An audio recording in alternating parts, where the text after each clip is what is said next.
नमस्कार, news affair prime time bulletin में आपका स्वागत है। बढ़ते हैं संभाग की बड़ी खबरों की ओर। मैं हूं अनिल। उससे पहले नजर डालते हैं आज की हेडलाइंस पर।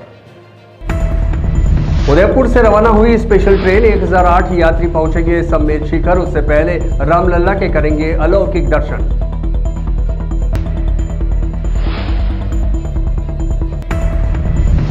उदयपुर में हिंदू संगठनों ने किया डांस बार का विरोध। एसपी को ज्ञापन दिया और कहा कि मुफ्त की शराब के झांसे में डांस बार फंसा रहे हैं गर्ल्स स्कूल।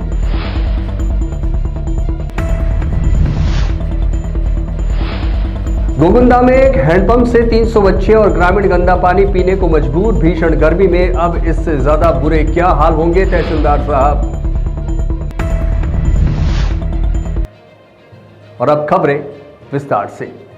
उदयपुर के डांस बार में ग्राहकों को आकर्षित करने के लिए डांस बार की ओर से गर्ल्स के लिए फ्री लीकर जैसे विज्ञापनों का विरोध शुरू हो गया है। भारतीय जनता युवा मोर्चा देहात और हिंदू जागरण मंच के पदाधिकारियों ने जिला पुलिस अधीक्षक को ज्ञापन दिया है। ज्ञापन में बताया है कि उदयपुर शहर की विभिन्न क्षेत्रों में गत कुछ महीनों में डांस क्लब खुले हैं, जिनमें शहर समाज की महिलाओं लड़कियों को डांस के लिए बुलाया जाता है। पूरी रात भर युवा पीढ़ी को शराब, गांजा, भांग, स्मैक, एमडी के नशे करवाए जाते हैं। क्लबों में शहर की लड़कियां और महिलाएं को निःशुल्क शराब का झांसा देकर फंसाया जाता है। इसलिए उदयपुर में खुले इन डांस क्लबों पर रोक लगाई जाए और ऐसे होने वाले आयोजनों के खिलाफ सख्त से सख्त कार्रवाई की जाए। जो उदयपुर में जो क्लब कल्चर जो चल रहा है उसके विरोध में आए हुए हैं। जो हम महिला और मातृ शक्तियों को जो हम सम्मान देते हैं वो सम्मान बिगाड़ने वाली बात जो हो रही है।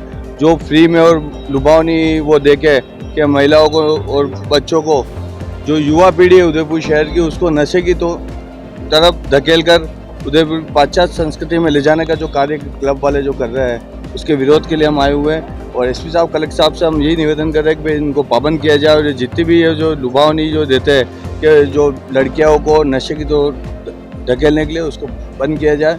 आज एक शहर में देखा जाए तो पर्यटन घूमता, पर्यटन के लिए खाने के लिए 10 बजे मार्केट बंद हो जाता, और अगर क्लब 1-1 बजे 2-2 बजे तक 3-3 बजे तक चल रहे तो उदयपुर शहर के लिए अच्छा नहीं है। उदयपुर से अयोध्या में भगवान रामलल्ला के दर्शन के साथ ही सम्मेत शिखर तक की तीर्थ यात्रा के लिए स्पेशल ट्रेन रवाना हुई। इस ट्रेन में 1008 यात्री सवार हैं। श्री महावीर युवा संस्थान द्वारा आयोजित इस यात्रा में अयोध्या और श्री सम्मेत शिखर के अलावा काशी विश्वनाथ और उज्जैन के बाबा महाकाल के भी दर्शन कराए जाएंगे।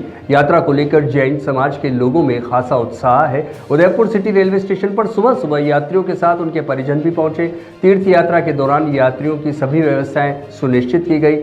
हर तीर्थ यात्रा स्थान के लिए अलग अलग ड्रेस कोड तय किए गए हैं। यात्रा में उदयपुर शहर विधायक ताराचंद जैन भी अपने परिवार के साथ मौजूद हैं। वहीं असम के राज्यपाल गुलाबचंद कटारिया सीधे सम्मेत शिखर पहुंचकर यात्रा में शामिल होंगे।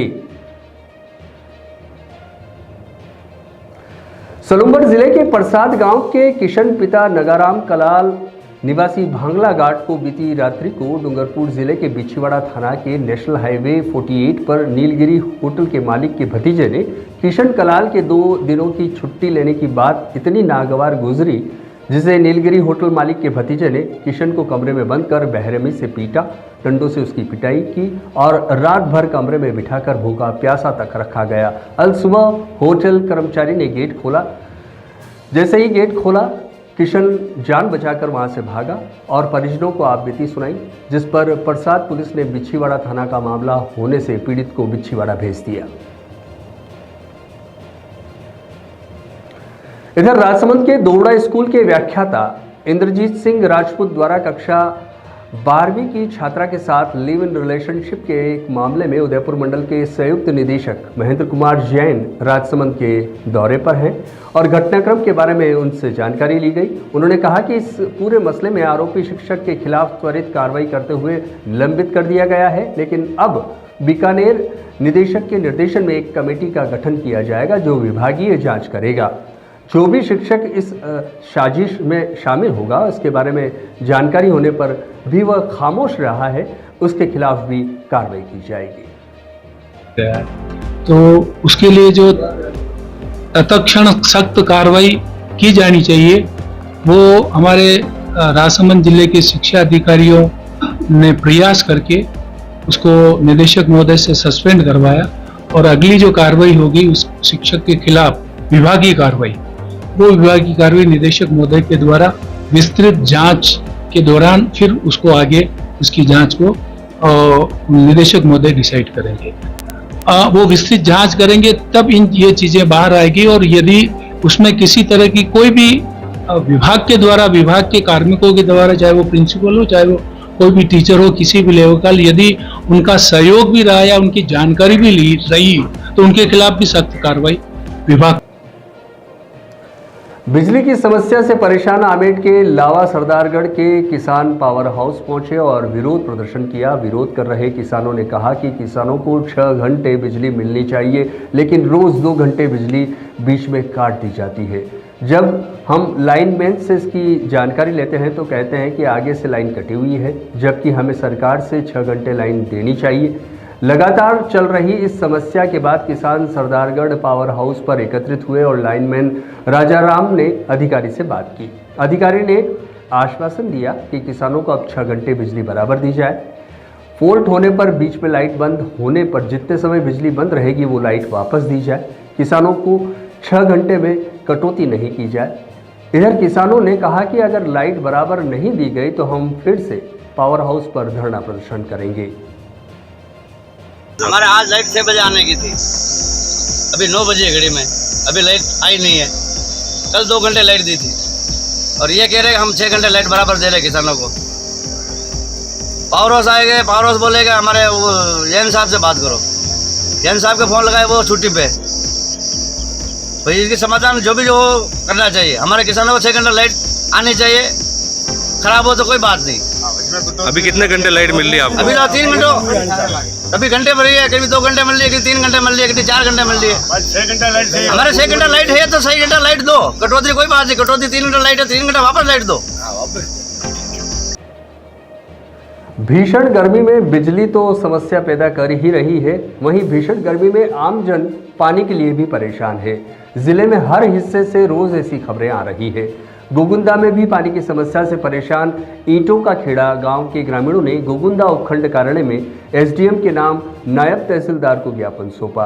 दरअसल गांव के विद्यालय में एक हैंडपंप लगा हुआ है जिसमें इतना गंदा पानी आता है कि वो पीने लायक तक नहीं है।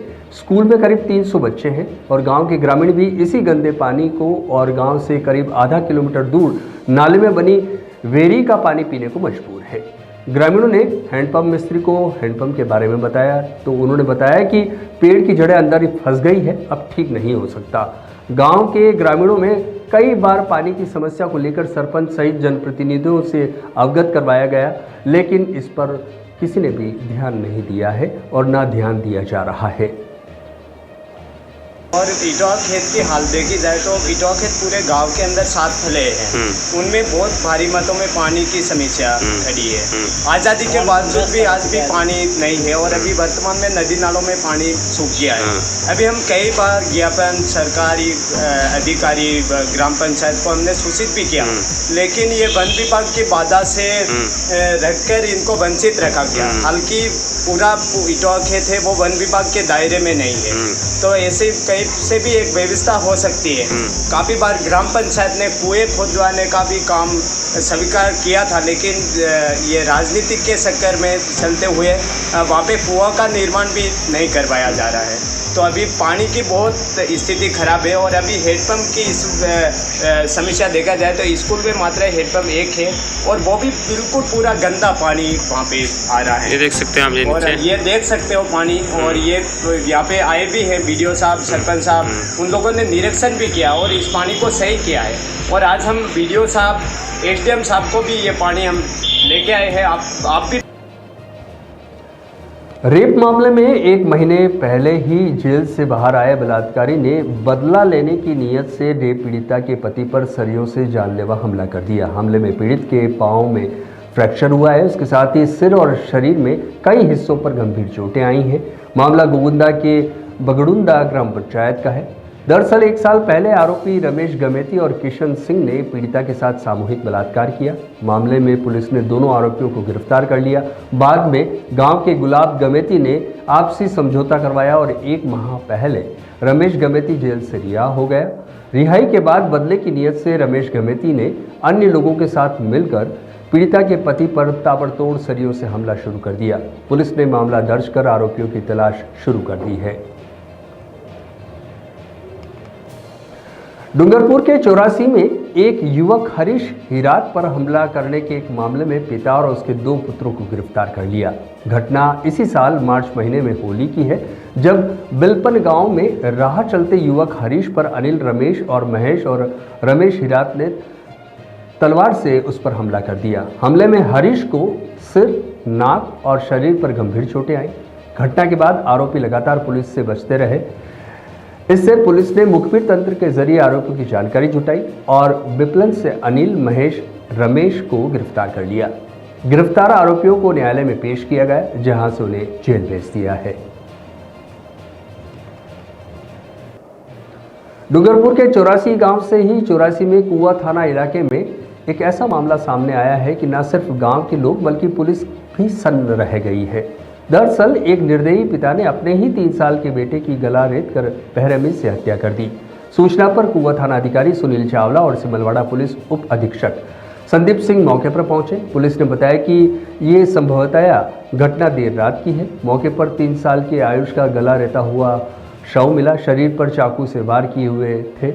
घर के अंदर एक कब्र भी खुदी थी, जिसमें पुलिस को आरोपी द्वारा हत्या की पहले से ही प्लानिंग किए जाने की आशंका है। पुलिस ने आरोपी पिता कांजी को डिटेन किया है। आरोपी कांजी के 5 संतानें हैं, जिसमें आयुष सबसे छोटा है। पुलिस मामले की जांच अनुसंधान में जुटी हुई है। 6 बजे सूचना मिली थी कि बेड़वा गांव में एक पिता ने अपने पुत्र की गर्दन काटकर हत्या कर दी है, जिस पर पुलिस मौके पर पहुंची है और मृतक की जो मां ने बताया कि उसके स्वयं के पति ने, बच्चे के पिता ने रात्रि में लगभग 2 बजे धारदार छुरे से शरीर पर, गर्दन पर वार कर हत्या कर दी, जिस पर उसके पति को डिटेन किया गया है और पीएम करवाया जा रहा है। अनुसंधान जारी है। आज का ये बुलेटिन यहीं तक। अनिल को दीजिए इजाज़त और आप बने रहिएगा न्यूज़ अफेयर 24 पर। नमस्कार।